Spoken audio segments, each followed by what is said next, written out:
¿Cómo fue que Nanatsu no Taizai se fue a la mierda? Y aunque no lo creas, no todo es culpa del infame Estudio Deen.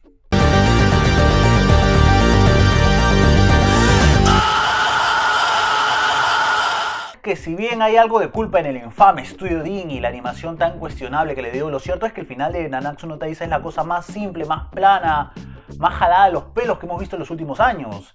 Y eso es quizás lo que le impide que sea parte de esta suerte de, no sé, vitrina de los inmortales del shonen, ¿no? Porque incluso Bleach, que también terminó de mala manera, digamos que no fue tan complicado como Nanatsu no Taizai, que realmente a pocos le ha importado el final. La historia presenta a un grupo de caballeros que fueron acusados injustamente de intentar en un momento derrocar al rey de Vitrania. Durante la revuelta lograron ser derrotados por un grupo de caballeros sagrados, desapareciendo completamente del reino. Una década después, los mismos caballeros sagrados organizan un golpe de estado tomando al rey de prisionero y autodenominándose como los nuevos dueños de Vitrania. La princesa Elizabeth logró escapar y se puso como meta buscar a los 7 pecados capitales, los únicos capaces de hacerle frente a los caballeros sagrados. Y eres un completo extraño. Por eso, no quiero involucrarte en esto. Es mi problema. Ni siquiera sé tu nombre.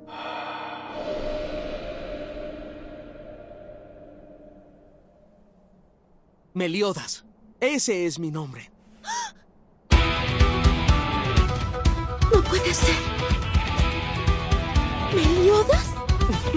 Cuando se trata de desestimar una obra, subestimarla o simplemente querer criticarla pero lucir bien, lo que haces es decir es un shonen. Es un shonencito. Es un shonen. ¿Esperabas tanto de un shonen? Y la verdad es que, bueno, opiniones aparte, yo considero de que el shonen es un género, es una demografía que siempre logra sorprendernos, que logra hacernos arder en el interior porque tiene historias bastante interesantes. Claro, hay algunos que son bastante cuestionables, pero a la larga toman camino y terminan siendo bastante interesantes. Pero bueno, opiniones aparte, yo considero que el declive de Nanatsu no Taizai, el momento en el que Nanatsu no Taizai, que los 7 pecados capitales se van a la mierda, es principalmente por 3 aspectos, 3 pilares principales que llevaron esto al demonio. Primero, obviamente no puede pasar desapercibido el cambio de estudio. Segundo, esta suerte de yaquechuchismo por parte del autor. Y finalmente, que la obra pierde completamente el cariño, el rumbo, el camino. Sin duda el cambio de estudio fue lo más polémico que tuvo este anime luego de 2 temporadas bien logradas. El estudio Deen se encargó de destruir por completo la historia en base a cómo se presentaba audiovisualmente, desde censura exagerada, como la evidente falta de cariño a la hora de animar esta obra. A ver, ¿cómo que falta de cariño? ¿Tú crees que las personas que animan esto le meten cariño realmente si son explotados? No, no es a lo que me refiero. Con falta de cariño quiero decir, en la primera y segunda temporada, si bien la animación no era la más pulcra que digamos, tenía cierto cariño hacia la historia. Un buen ejemplo de animación cuestionable pero que tiene una construcción de escena sería la muerte entre copillas de Hobe, el capitán de las obras, en la primera temporada. La música de fondo, los sentimientos que transmitía la serie en colaboración a los detalles y el enojo de los personajes implicados, fue realmente genial la forma en que se lograron esas escenas magistrales. En la segunda parte podemos mencionar, por ejemplo, la muerte de Meliodas, también entre comillas, que fue excelentemente lograda, fue bastante trágica, pese a que Meliodas regresó al siguiente capítulo. Y en ambas vemos que la animación es bastante cuestionable en ciertos aspectos, un poco descuidada, no tan pulcra, pero las escenas están bien logradas, porque te hace parte de la historia y en un punto de ellos incluso puedes olvidarte del dibujo feo que estás viendo porque estás siendo parte de la historia. Pero en esta tercera y cuarta temporada, ya la final, se siente por completo la carencia de cariño hacia la obra. Para ejemplificar un poco, rememoremos la épica batalla entre Meliodas y Scanor, quizás una de las más anticlimáticas de la historia del anime. No había una música épica de por medio, no había cariño en las escenas, todo era demasiado rígido, ni siquiera tenía la potencia que se podían ver en otras peleas de menor escala. Es más, estoy seguro que un puñete de Henriksen en la primera temporada se siente mucho más brutal y poderoso que el ataque más devastador de Scanor o de Meliodas. ¿Qué hace? ¿Y este poder mágico? No puede ser. Exacto. Y sí puede ser. ¡Contra venganza!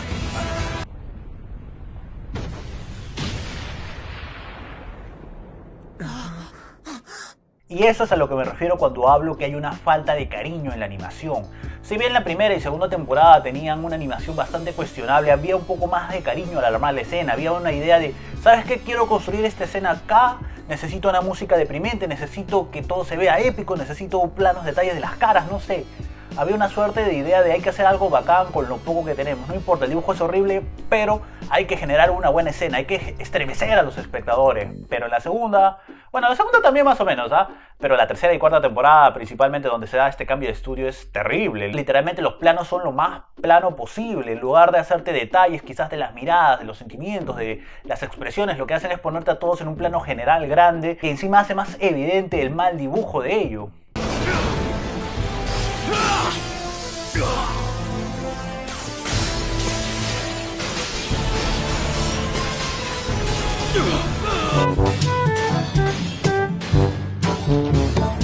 Y como hemos visto, es realmente terrible. Ahora vamos con los dos siguientes puntos que tienen que ver principalmente con la historia tanto del manga como del anime.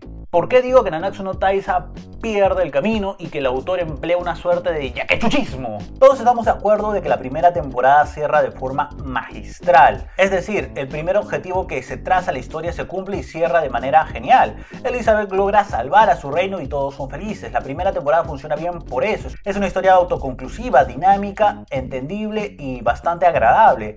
El próximo objetivo que se propone el manga es derrotar a los 10 mandamientos, pero solamente hasta cierto punto funciona genial. Nadie te puede decir que no se emocionó con el debut de Scanor y sus constantes palizas a los 10 mandamientos, o la muerte de Meliodas que ya comentamos con anterioridad.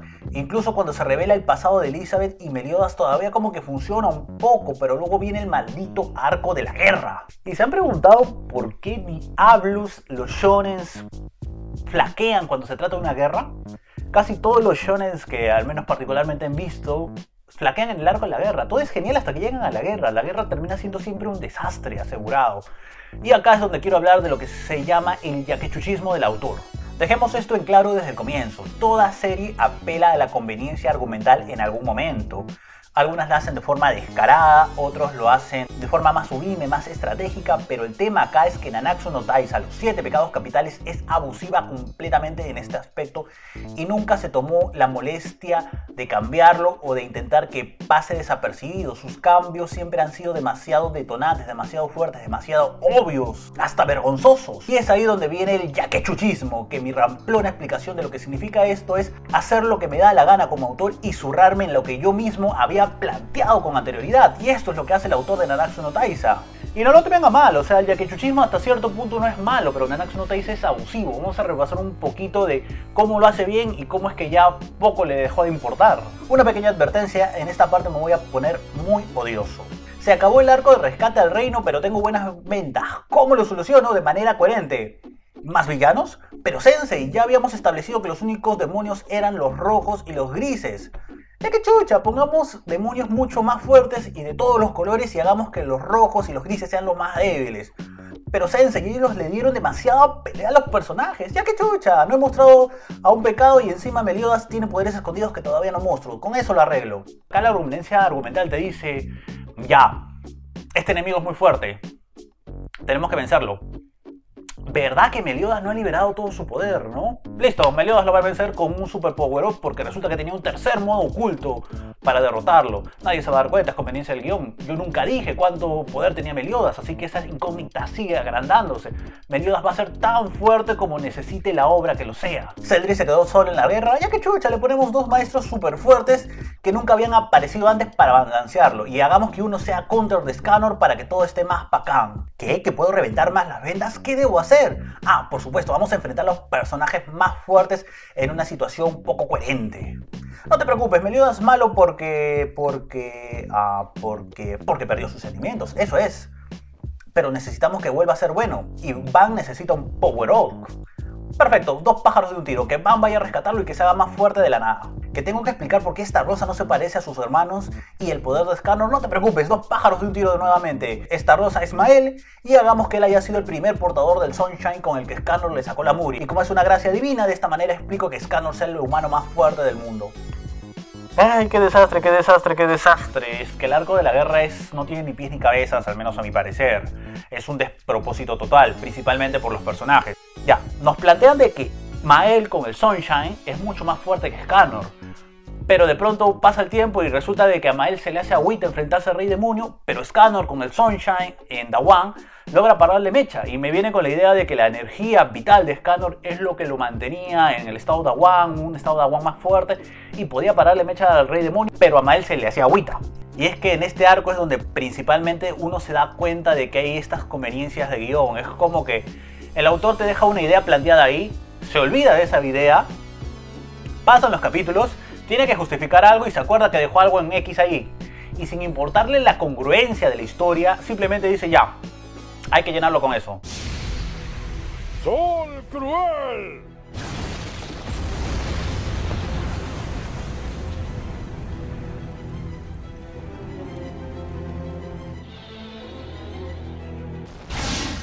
Greatest Sun.